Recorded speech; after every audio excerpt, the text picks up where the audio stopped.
Hey, Hey, good afternoon for me. Good morning to you. yes, Yes, it's great to see you this week. thank you. Oh, it's wonderful out here. The weather is beautiful. And I don't usually have the Edmonton Oilers jersey out. I'm broadcasting from Ottawa, Ontario, Canada. It's Doug Smith. And Laurie, you're broadcasting from. Drayton Valley, Alberta, So Canada, we're West Coast. separate. We're separated by a few hundred miles, a few thousand miles. Hmm. But Edmonton Oilers brought us together, so they're doing fantastic. So I put my Edmonton Oiler jersey on. I actually did a conference call the other day, presentation, and I wore it. And then after the presentation, I went outside on the street just when my neighbors were outside, and some of them were like, "Oh, you got an Edmonton Oilers jersey?" I said, "Yeah, it's mine. It's mine. I I played for own the it. I played for the Edmonton Oilers." They're like, What? "What?" So a lot of the people around me, it's just too hard for them to conceive that they know me and I played for the Oilers, and it makes their Hmm. head explode. But anyways, Right. it's fun. I could probably set up a table anywhere, right, at any mall with my Yeah, jersey. I was yeah, thinking about that and just sign stuff, just sit there and yeah. sign stuff for people. Especially if they take the cup. Oh, they'd be lined up. Oh my God, yes, exactly. What a Listen, I it's have a crazy. hockey question. Okay, how long has it been since a Canadian team won the Stanley Cup? 35 years. What? Yeah, it's been a long, long Holy, time. I don't even know the last team that won it. Maybe the Calgary Flames. I don't know. oh my gosh, you're Yeah, kidding. so the whole Wow. country's hungry. But the other thing I was concerned about more than anything, the last two Edmonton games weren't put up on CBC for me to watch with my rabbit ears because I don't have any video games. We don't have cable. We never had it with our kids growing up, and Yeah. and usually I could pick it up on CBC, but they blacked out the last two Edmonton games, and I'm like, are you crazy, Kidding CBC? me? Are you nuts? You put a comedian like up on there that everybody in Canada hates that comedian now, okay? Oh, Because the game yes. was supposed to be on. Right. And I can't for the life of me understand who's making those decisions, but at least put another sport on so you can satisfy the people who all lined up to watch the game with their rabbit ears. You know what I mean? Right. Yeah. Right. Anyway, so that's Wow. I'm Well, just weren't venting they on you. the big Hockey Night in Canada producers? Like, they were the ones that I that's all just we had when I was a kid were two channels well, yeah, and 4 never and missed a 13. game. And Yeah, never missed a game. that's right. And yet they black it out just on a whim. I don't know, maybe and this is what I hypothesize is they're measuring the negative response to that so they can see how many more subscribers they got, right? Yeah. Because I was thinking of subscribing when I couldn't get in just to watch the game. I can't Right. imagine how many other people subscribed, like paid for a Mhm. month to watch one game. Yeah. It's Gee. probably some type of business strategy or something. Yeah. Well, though our dear friend Sylvia Somerville in Grimsby, Ontario, vandals cut the fiber optics for Cogeco. They did not have any internet for like from London, Ontario to Niagara Falls, Hamilton. The whole thing was shut down for 3 days. Wow, that's That's why huge. she wasn't at the summit. Wow, that's right. So tell that the summit was amazing. I was there for about three quarters of it, but I mean, Yes, you were. and I presented, but maybe you could share with everybody, how that summit went because it was amazing. Yeah, it is amazing. So every 3 months, I host with a co host. We do a 3 day online event called Recovery and Performance. And we select speakers. We had 18 speakers who came on and shared a situation they were in, how they recovered, whether it was from childhood or mid teens or yesterday, how they got out of it to inspire our viewers and clients and contacts. And then the last 15 minutes they spend promoting how their life is today. So our next summit is September 6th, 7th, and 8th. So we usually keep a foundational group of 8 or 9 speakers who've done the summit and come back, and then we introduce new speakers. The other 9 are new speakers. So it was amazing. We had lots of beautiful feedback, and approximately about 54 people. that, popped in or out, and not including the speakers. And it was just great. It was amazing. You can't attend. The amazing thing about the event I found is you can't attend a day in that event, 3 or 4 sessions or speakers without identifying with one of them or two of them or Oh, even I know. them. So the way that the stories are told, allows them to share, and identify with you so that you might consider getting it out of here and Hmm. get it out of here. Don't hold on to it for too long. Yes. Well, on the third day, one of our speakers, first time he ever told a story, and he's a client of mine, and he just finished 9 out of the 10 workshop series that we do. And I didn't know this, but after every workshop that we did, he wrote a poem about it. So he shared his work, his literary, like this guy's a mechanic, okay?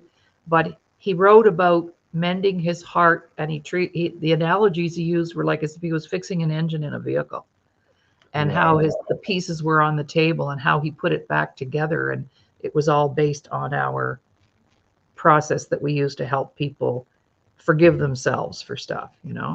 Wow. Because we Yeah, all like need he's to do that. We all need to oh, forgive ourselves for those things, right? oh, And it's definitely. the basis of my story, going from trying to be the best in the world to trying to be the best for the world. Hmm. Hmm. Like you still got to live with the fact that you were pounding people to get to be the best in the world, right? You still got to live with that fact. But Right. there's ways that we can manage it. It's okay, right? Don't hold yourself responsible and torture yourself Yeah. for no reason. So we Yeah. got Well, we got a yeah. guy who Tell us we about got our guest. Jacob coming on the show, and he played in the AHL for a few teams and played in Europe and in Finland.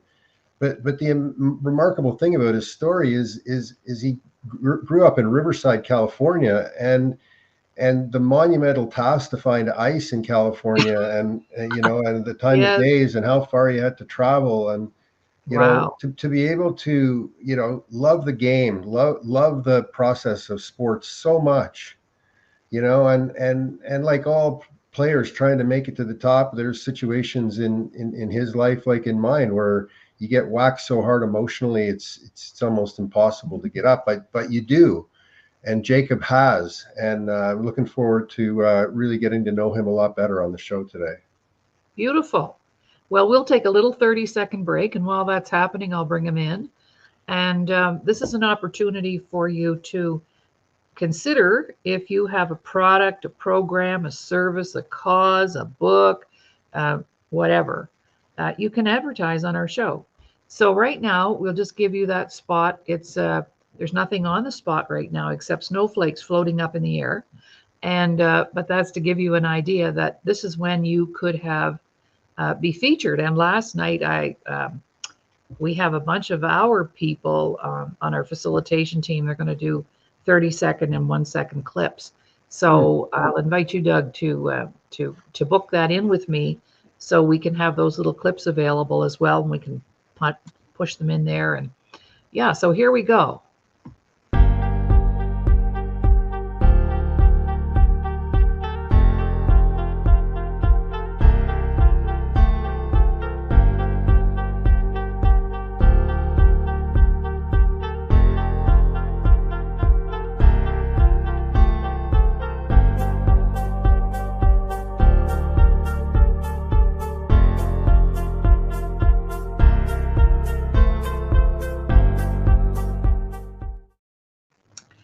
Welcome back, everybody. Co-host Dr. Laurie Davis, over to our host Doug Smith to introduce our guest, Jacob Yeah, Newton. Over to you, Doug Doug. Smith. Yeah, here from Ottawa, and I'm so glad and so thankful. Thanks for coming on the show today, Jacob. Look forward to getting to know you better.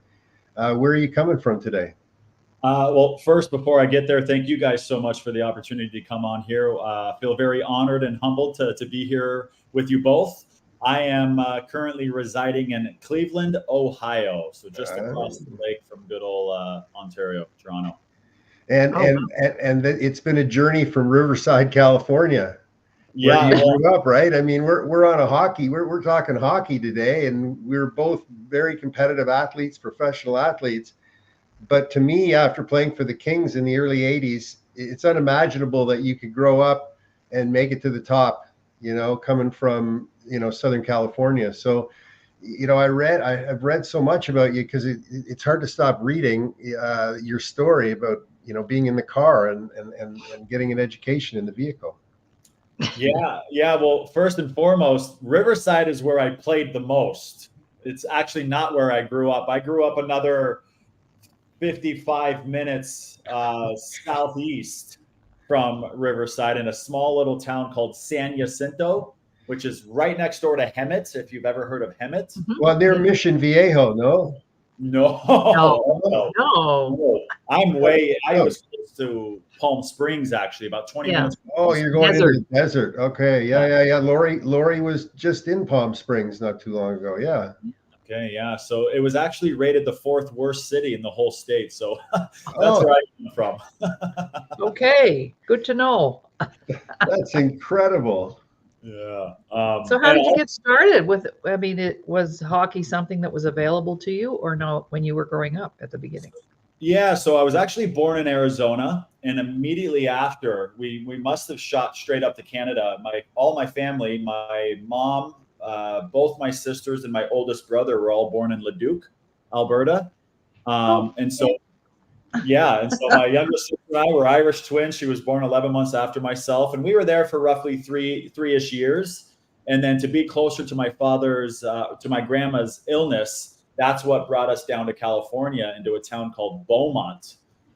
So I would say that, being Canadian, if you don't love the game or play the game, then you probably, people view you as something's wrong with you. So it was just a part of our DNA, so to speak. And that small little town where I grew up, it was, 35 minutes to the closest highway, an hour and 15 minutes roughly to the closest ice rink. And so at that time, the early 90s, I was born in 88, but in the early 90s is when I started playing hockey. And ice hockey was obviously a thing, but it wasn't very popular quite yet.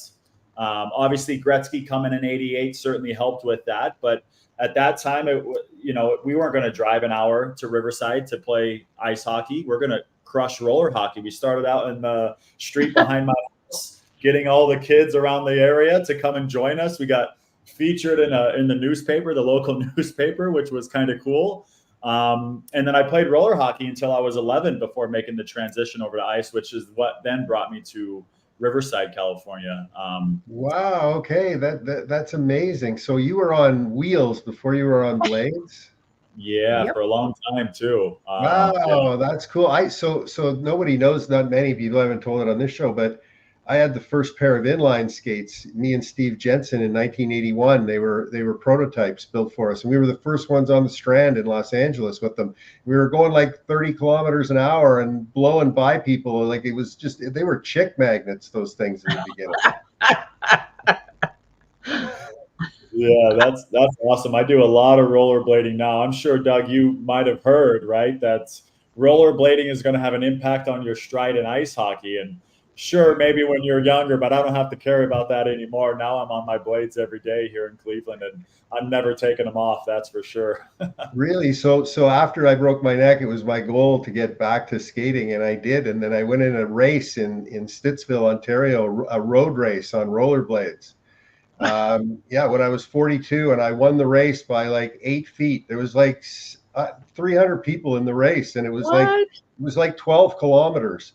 And I won. I finished first place. I was in the paper in the Stittsville News, and then I hung up I just said no more of that silliness. I remember I thought my heart was going to explode because I was working so hard, but anyways, that's my rollerblading story. I love rollerblading. I think it helped me play in the NHL. It helped me with a lot of things. It helps you with your brain. Mm-hmm. Absolutely. Yeah. Absolutely. Cool. Yeah. So you played on a team in a league all year. How many games of hockey would you play on rollerblades in a season? Oh, that's a wonderful question, Doug. I don't think I'd be able to even tell you. Maybe 50 to 60. lots of tournaments, primarily tournaments. And we were fortunate growing up too, because my family, my parents, we co-owned a roller rink in my hometown. Oh, wow. Oh, And that's it was cool. called the Puck Hog. And it was 5 minutes from my house. So at that time, it was, of course, we went to school, but we didn't necessarily care about school. We wanted to see what we can do to manipulate my dad so that we could stay home. Dad, I'll vacuum the whole house if you let us stay home. We'd get that done in 30, 45 minutes. And then we're at the roller rink for the rest of the day. So it was. And what about disco night? You must have had a disco night. Yeah, there was another roll arena in my town where we had it was called the Skate and Fun Zone. Every Friday night we went there, the disco ball, and we were always like the ones. Everybody had eyes on me and my brothers and sisters because we could skate well, and everybody's stumbling around. But certainly lots of good memories out there. But yeah, going back to the question, I would have to say in the 50 to 60 range, but I could be way off on that. I'm not sure. And then you touch the ice. Okay, so you've been on rollerblades. You've probably been on the ice infrequently from time to time, right? But then you touch the ice to play hockey. Like, how much more advanced were you, or were you more advanced than other people stepping into hockey? So it was interesting because my first year of ice, I just played a year of like in-house rec league. So compared to those kids, yeah, certainly I was more established than they were, because a lot of them, it was their first or second year in totality of ever playing the game, and I had 7 years of experience, 6 years of experience over them. So it was more just about adjusting what I had skill set wise in roller and bringing that into the ice, obviously getting used to the difference in stride, the different feeling underneath your feet. And once I got that, it was way more fun, a lot faster. Could stop a lot easier. Well, that's the thing is you must be better because you were able to accomplish the feat of playing hockey without the ability to stop. And it just happens that the game has been transformed into centrifugal force, right? If you're not using it out there and you're not using the ability to use your momentum, you're out of the game. You can't compete today. Yeah. It's wild to think, watching the NHL now, and even back to when I had an opportunity at the NHL back in 2010, the way the game has transformed in just 14 years. I can't imagine where it's going to be by 2030 or 2035. Tell me about your experience in the AHL. I did have experience in the AHL because I got sent down by Buffalo to Rochester, and then I got sent down by Edmonton to Cape Breton. Both situations were my fault. Yeah. Amen to that. Yeah. So, go ahead. It was after, I'd signed with Anaheim in 2010 after my freshman year at Northeastern. Wow. And up until that point, I was the go-to guy on every team I played on. Even though I'm a defenseman, I was offensive, and so it was very comfortable in that role. And then I got to the NHL and I was surrounded by guys that were the go-to guy on every team that they played on up until that point, and I remember I played one game preseason with Anaheim, scored a goal and an assist. I was like, I did it. I made it. This is it. This is my life now. Very next day, I got sent down to Syracuse to play with the Crunch. And when I got there, I was asked to assume a different role to a certain degree. Of course, allow my skill set to shine when I have the puck and when I'm in the offensive zone. But they wanted me to play more of a physical role. I've seen it. Yeah, go ahead. Continue. I never did that. I've never been taught how to properly, even give a check, let alone receive one, and I didn't need to because I'm a bigger guy, but I was always positionally sound, had a very good stick. So they wanted you to attack. They wanted you to dig your edges in. Yeah. Yet you didn't have those edges. No. Oh, that there's your book. The edges, because the psychology fits. Hey, cool, and not cool, but it is cool. But I'm sorry it happened to you that way.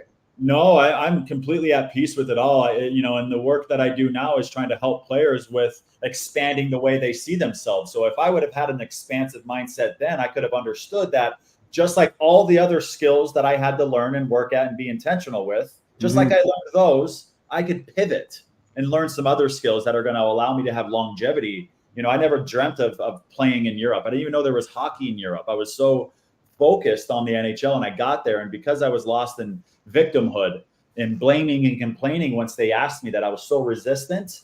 So if I could do it all over again, I would be like, okay, sure. I'm a big boy, 6'3", 210. All right, I'm just going to try and see what happens, you know? And yeah, that was. And be nice to everybody, right? And go along with a few people. Yeah, exactly. Yeah, I know the feeling of not letting that happen. Yeah, but you know, that's again, like I said, I'm at peace. I know now what my purpose is in this lifetime, and God was only ever going to bring me to the NHL just to help create a platform for myself so that I can do things like this and share my story, and that's all good with me. And how long what countries were you? You were in Finland, but you were in other countries as well. And how did you fare with the language and the opportunity that you were faced with? Yeah, so Finland, I was there the most. Incredible hockey there, playing in the top Finnish league, my favorite country. I also got a short stint in Sweden in the SHL there. Got cut very early in preseason, very unannounced or just unexpected, excuse me. But nonetheless, I don't need to get into that. And then the Czech Republic, Italy, Germany, and Norway. Norway was my final year. Okay, when in Italy, where were you? Bolzano or? Just my apartment that year overlooked Bolzano. My first year over was the shortened season, 2012. Yeah. And I was set to go to camp with San Jose. The season never started. My agent at the time, Elaine Waugh, had asked me, would you have any interest in going over to Europe? And I said, I've never thought about it. I mean, I'll listen if there's something there. And then I got an offer in the second Italian league. Wow. And I didn't even know there was a first Italian league. So I go from an NHL contract to the second Italian league, and got player of the year. We won the championship that year. It was incredible. But I remember very vividly, I don't know, on 4 or 5 different occasions after practices, because we practiced at like 8 o'clock at night because every other player on my team, except for our goalie, had a normal job. And then hockey was their hobby.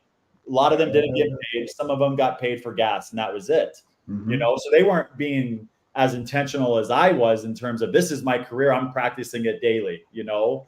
And so I would be taking a knee with my goalie. He lived below me, and I'm watching some of these guys, and I love them all. Great, winning the championship, but some of them are tripping over themselves. And I'm just like, where did I go wrong? What happened? NHL contract for this? And then I understood, point the finger at myself. I have been the problem all along, but I'm also the solution. And that's when I started diving into mental toughness books and whatnot. Wow. So that there was a switch there for you. Yeah. And it still wasn't even the deepest switch I would go through, but it was enough to get me to understand that I have so much more power within me. And if I can start focusing on that opposed to externalizing all of my pain, then that's where the power is. That's where the true growth takes place. And I got to understand that then. What book flipped the switch for you too? Like, you must have a few that, you know, never leave your sight type of thing, right? Yeah. So then I was fortunate that I had a good buddy when I played in my second year pro, playing here in Cleveland for the Monsters. His name's Greg Malden. You know how it is, Doug. You don't keep in touch with everybody that you play with. Heck, you keep in touch with 1%, 2%, you know. And he's one guy to this day. We still keep in touch. We're like brothers. And he had suggested to me then, because he had gone over to Europe at the same time, the book Mind Gym by Mac Castevens, I believe.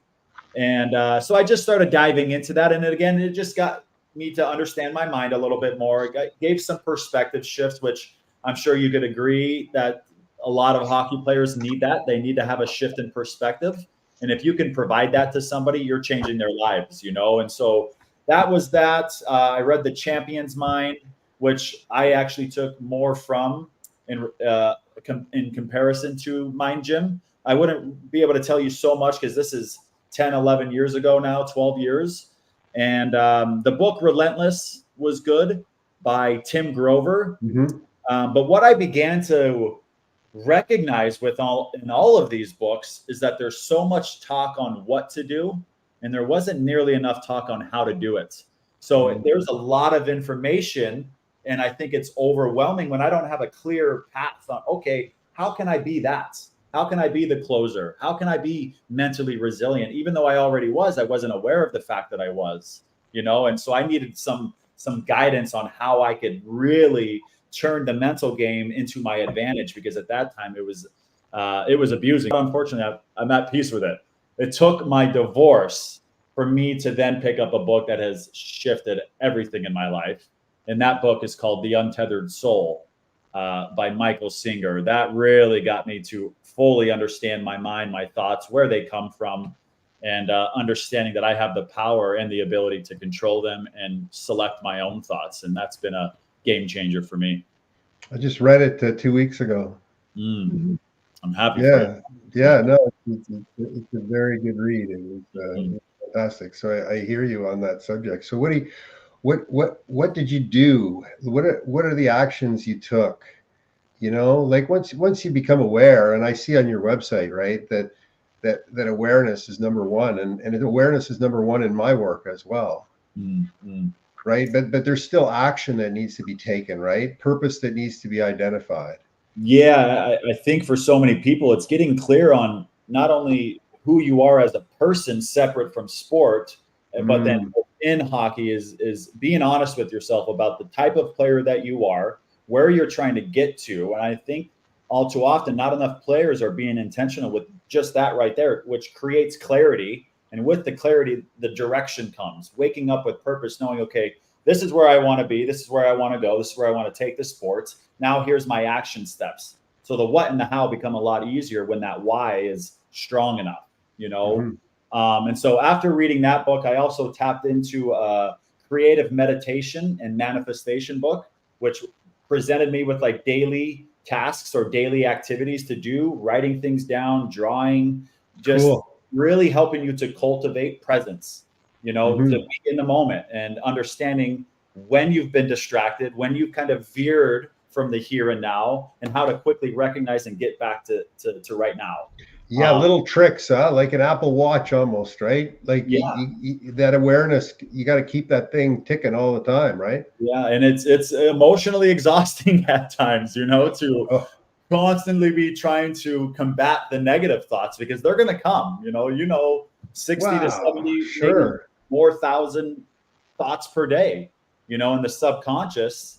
It's relentless. It's just going to keep going and going and going. And so through meditation, that was like the first step. Reading the book, The Untethered Soul, tapping into this workbook, really got me to slow down. And when you're in meditation, it's not about doing it right or wrong or trying to figure it all out. It's just about making the unconscious conscious again, and once you can do that, then you recognize when you're not here and now. And when you're not here, you're lost in suffering or worry about the future or depression about the past, or worry about, oh, geez, I got to take 10 minutes to do my meditation.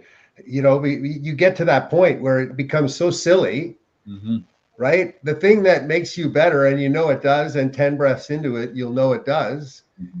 You still fight against it. There's still that little bit of resistance to making sure you take care of yourself, because you worry about so many other things, right? That aren't important.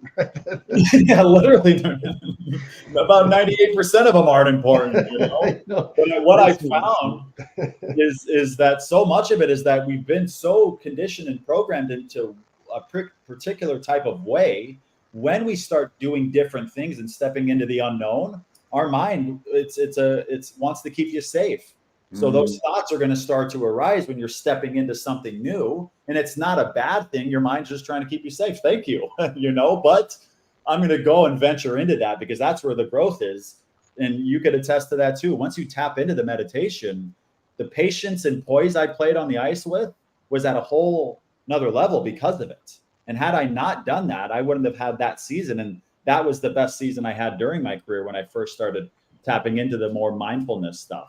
Well, there's no comfort in growth. You can't get any growth on the physical stage without being tremendously uncomfortable. No. I certainly agree with that. And leveraging the mind and the 95% that controls you is just such a safe bet. And that's why it confuses me why there's that resistance. I guess it's the human psyche, right? Causes that resistance, or we don't. Well, Laurie, this is where we step into your boat. We don't believe we deserve it. We walk around feeling like there's something wrong with us. And as soon as you feel that wrongness, every negative emotion hits you, every single one, not just one, because when you feel anger, you feel all the negative emotions, right? When you feel fear. So it's exactly the same thing as I'm talking about. This is going to be great to synchronize these messages and figure out how the pieces fit together here to help people, right? Because it's not that complicated, right? It's complex, but I don't think it's that complicated. Now, do you have a system and a process you take people through, Jacob? Yeah, well, if they're willing to go there, because it's deep work. You've got to be intentional with it. And I think in these times, everybody wants that quick fix, Mm-hmm. and that's not the thing. You're trying to. So when I first started this, I was 27 years old. I'm trying to overcome the previous 27 years of my life and all of the thought patterns that were present. And it's not going to be an overnight thing. And I began to understand that. So if I have a player that is willing to go back, because I think so much of this is, inner child stuff, or for hockey players, it's when you were playing youth hockey and how you were spoken to by your coach and the performance anxiety that comes along with that, or no different than stuff with your parents. So if I get a player that's willing to go back, you got to sit in meditation to go back to those different experiences and allow the emotions that came up then, because they're in there. You just got to stay with the visual of it for long enough before you start to trigger that energy to be moving, And once we do that, my opinion is that you sit with it, right? You allow that energy to move. You start breathing intentionally deep into your belly. And then if it was a coach saying something to you, can you become the coach and re-coach yourself? No different than if it's the inner child. Can you see the way your parents spoke to you? And can you become them and speak to yourself differently and do that consistently enough to when you go back to that experience, the energy doesn't shift. That's a sign to me that it's working and that you're clearing that blockage that is then allowing you to be in the present moment in hockey or in life.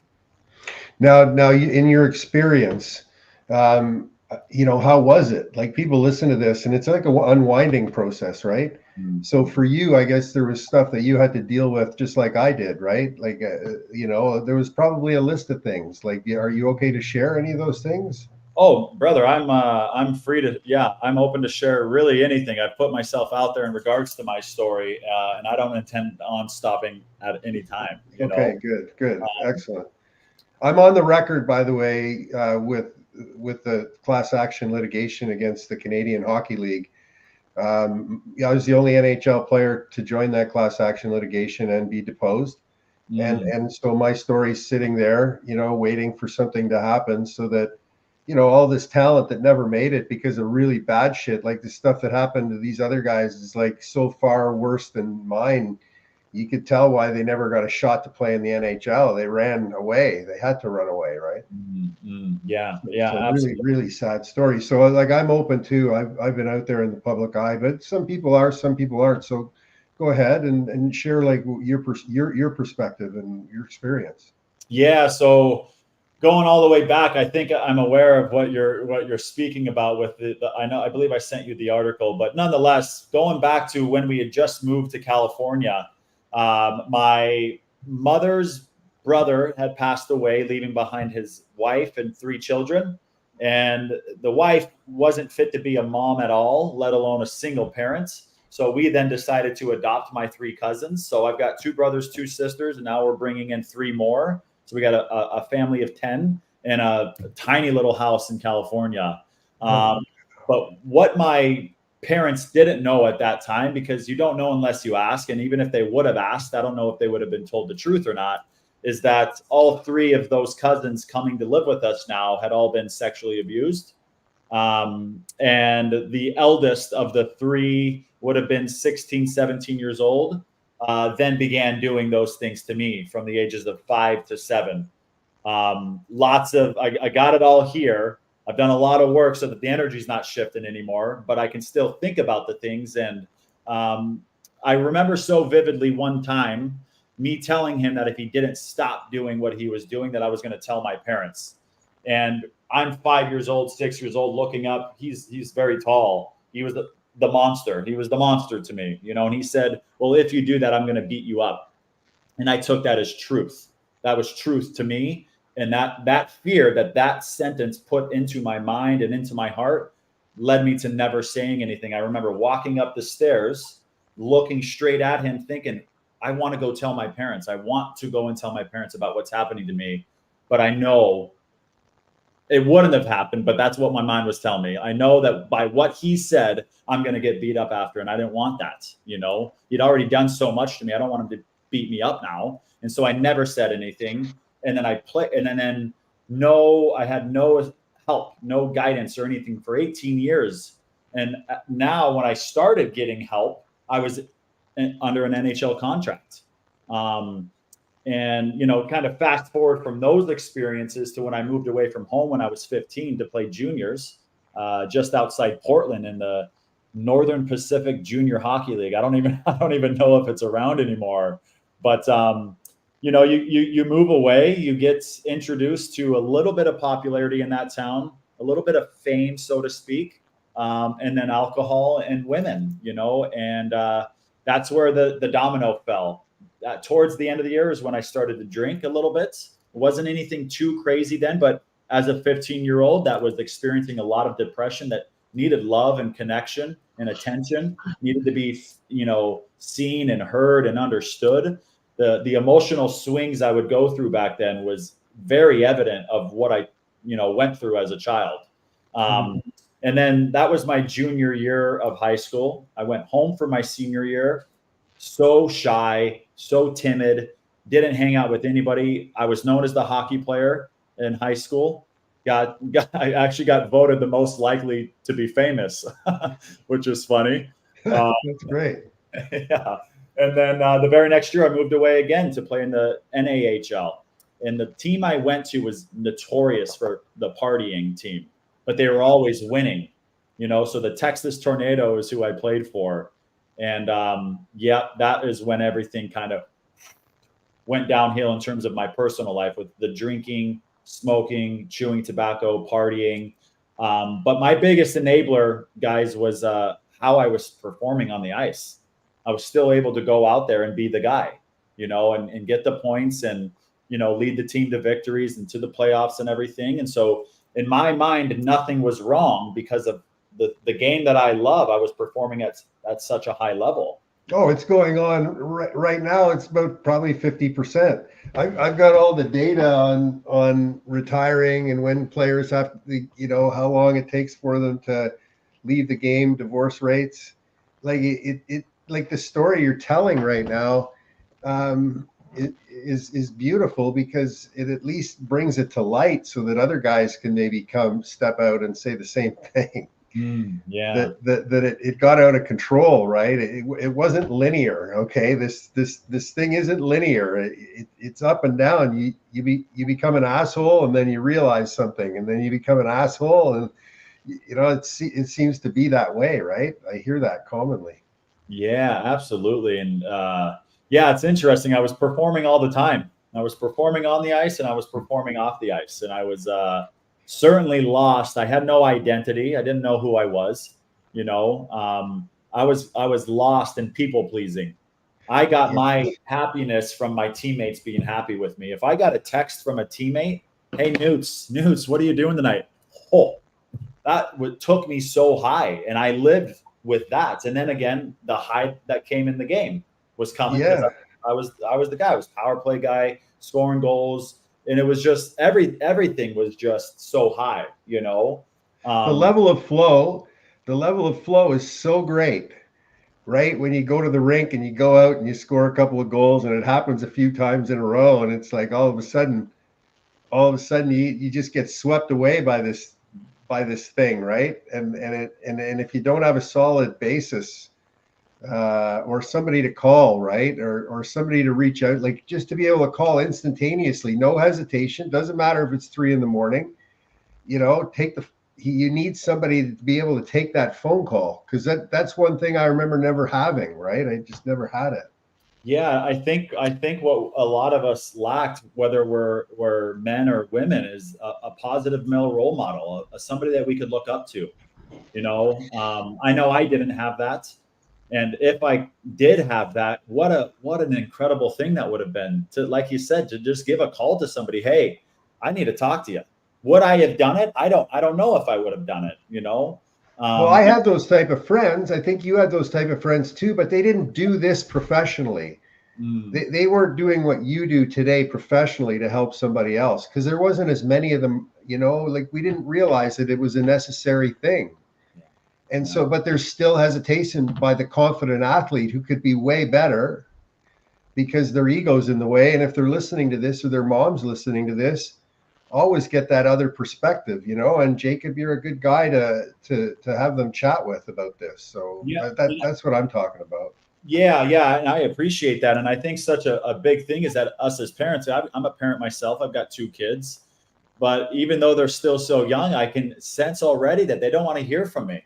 So they need an outside voice. And I think we as parents think that because we're the parents, our children are always going to hear us and they're always going to listen to us. But what I've found in my parenting journey is that they don't need the next story from your lived experiences. Sometimes what they need is for us to just close our mouths and hold space for them to speak on what they are experiencing without us denying that, And so if we could get to that as well, I think kids would be a lot more open to speaking with their parents, but parents are just constantly talking, I have a comment about that. Please. If I may. Yeah. The reason children don't go to their parents and as they get older, you'll find that communication less and less. The real reason for that is they do not want to put their parents under any more stress. So if you have really stressful if you have a stressful environment at home, or there's been a divorce or a separation, they know things aren't, perfectly together. They tend to shy off because they don't want to burden you. And that's why it's very important, I know, that parents reassure the kids that you are the parent, you're not their friend, you're the strong person, you're the leader in the family, you're the man, and they never have to worry about that. Yeah. So that's just from my experience, because I work with kids and all the time. And that's what I have discovered is the biggest reason, because I'll ask the question. And I have people who send me their kids because they want them to have somebody outside to talk to. Yeah. But what I do is I work with the parent as well to get the parent in the right place so that I don't have to see the kids anymore and they can go tell mom and dad everything. Amen to that. Excellent story. How do you handle those situations like you talked about, driving the age that people become more aware down? But on the way that the system works is, if you want to talk to those people, you need to have partners who are in the medical field or in some type of space that you're not, like in the medical field, psychology. You know what I mean? How do you overcome that? Do you work with anybody that is a specialist in that area yet? Who are you talking to? I'm talking to Jacob. Just Okay. about, because you want to work, you want to drive the age that they become aware, right? You want to drive that down by the sounds of it, right? Yeah, certainly. And I think through, easy to apply and applicable tools that can be achieved, but so I mean, I had worked with somebody in terms of my own stuff. I spoke, talk therapy for 3 years, very intensely. It took another catastrophic event in my life for me to awaken to the fact that I need help. God bless my ex-wife, the mother of my children. Had she not been stayed with me after a decision that I made and still believed in me and ultimately guided me to jump into the office with her, I don't know if this would be happening, Wow. So forever love her, forever grateful for her. So now currently I don't work with anybody. I just really rely on my lived experiences and the healing that I've done through the books that I've read, the programs that I've joined, to really uncover what has been at the depths of my being for so long, that, all the layers around the hardening that, that life kind of creates for you, the society, the situations we find ourselves in, really hardens you, closes your heart off to a deeper understanding of yourself. And through my learnings, the things that I've learned, I've understood that outside is more or less a reflection of what's going on within you, you know? And so if you are looking out and you see negativity and chaos, well, it's just almost like a mirror, so again, if you're willing to go to you and start to navigate you, examine and analyze yourself before you cast any judgment on the outside world, then you're able to see the outside world from a clearer lens, a deeper place of truth.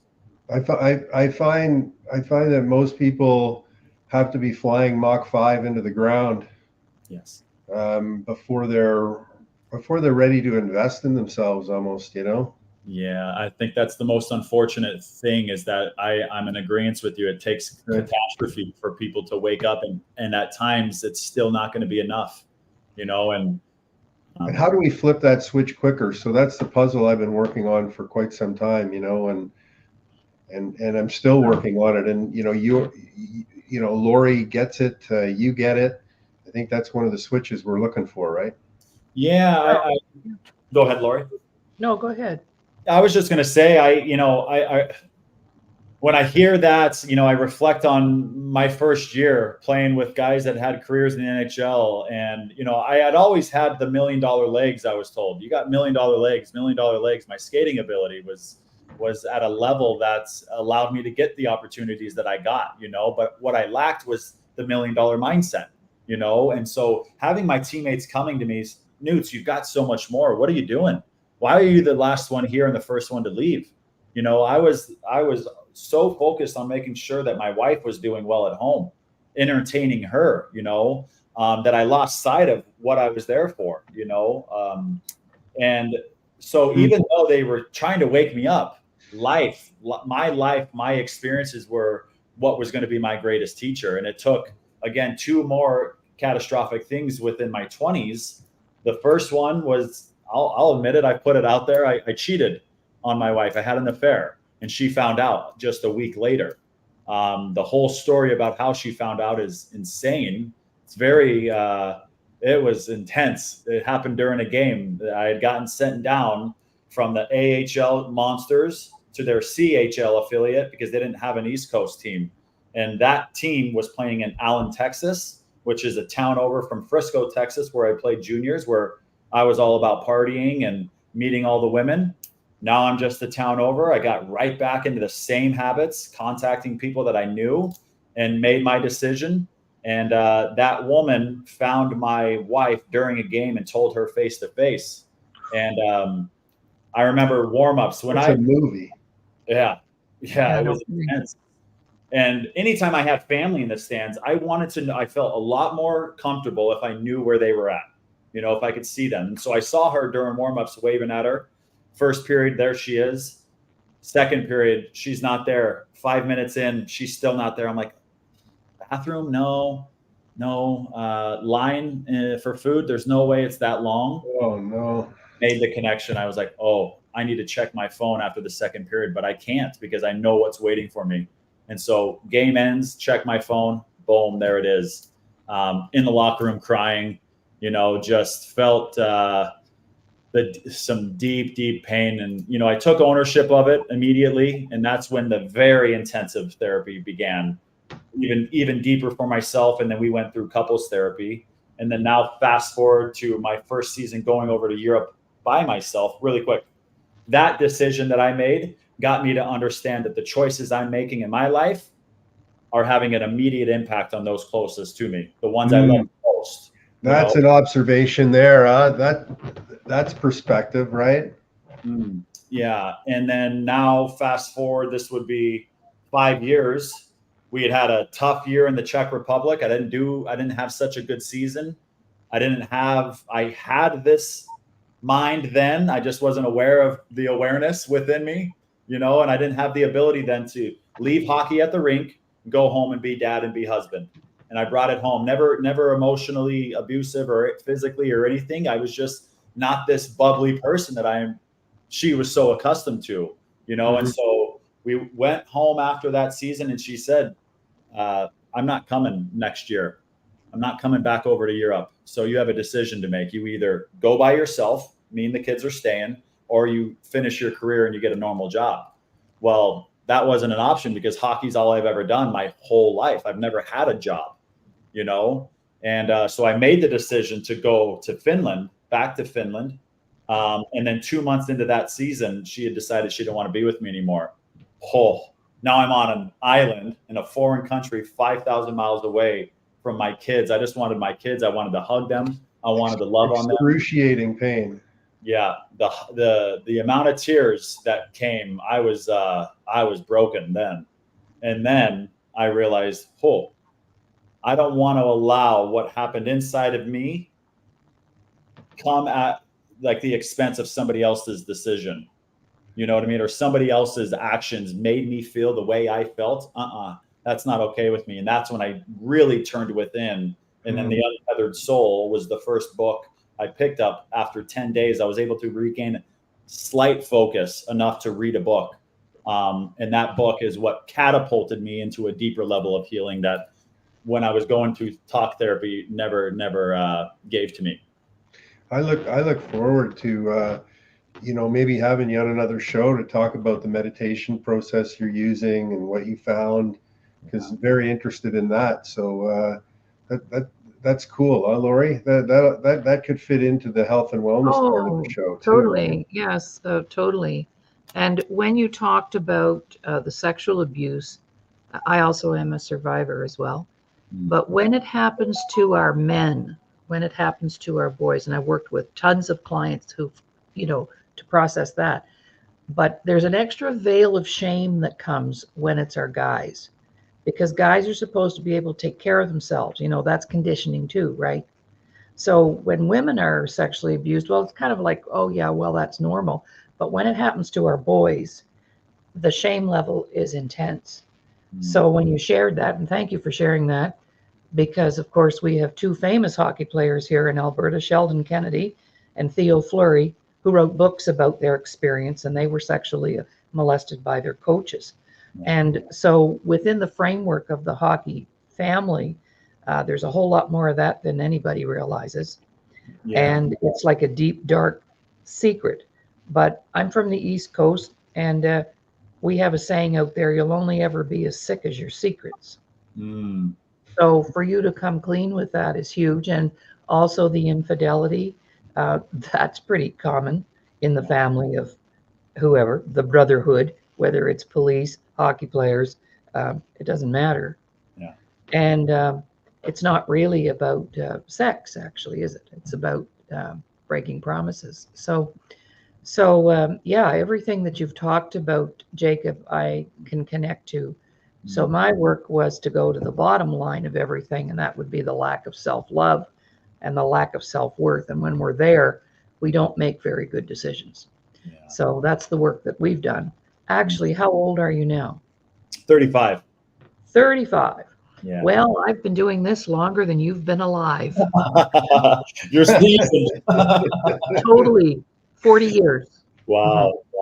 Good for you. That's I think it's the most important stuff, and especially, going back to what you said about men, it's even more difficult for men to shameful. And what I've learned about myself in terms of the weight that I'm not carrying anymore in regards to these experiences, because I've been to my childhood home and I've sat in the bathroom where so many things happened to me, sat in meditation and just went right back there, and nothing shifted. But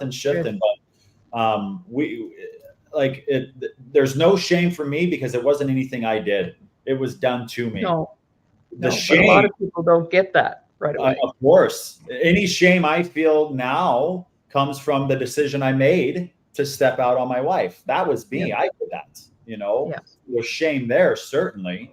But I just want so passionately for men, everybody, but men more so, to understand that it is the greatest strength in facing yourself and giving yourself permission to finally let those tears stroll down your face and what Absolutely.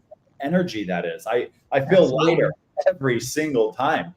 Well, that's why we were given them. Well, it's such an, you know, you're absolutely right, and it's a good way to end it. It's important that men shed the tears, right? Because if they don't come out, they just go deeper in, right?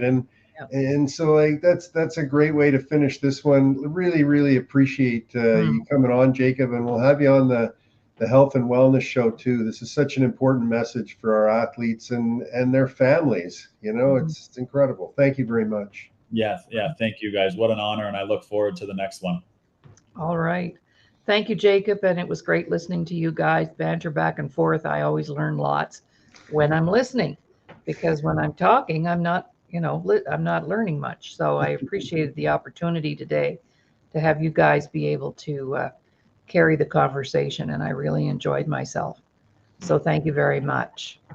All right. We're going to go now. We're just going to take our show out tomorrow, Wellness Wednesday. Actually, Jacob, I broadcast 5 days a week normally. On Tuesday, I do 2 shows, one with Doug, but we have our own show every morning at 9 o'clock Mountain Time, and it's live, and we have a theme every single day. So I could see Jacob on Mondays, because Mondays is self-care, self-improvement, healing.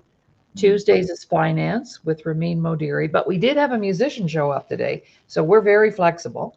And Wednesday's wellness. Thursday, we cater to the Indigenous community, veterans community, specialty communities, the disabled community. And by the way, this week, Doug, we have a panel with Stephen Beardwood and Jill Younghusband and a friend of hers. We're going to honor the 80th anniversary of D-Day. Good. So it happens to be just on our third. That's Veterans House, and Younghusband is Canadian Armed Forces. Good. That is correct. Yes, and a friend of hers. So, and then Friday was just like a fun day. Anything's up for grabs.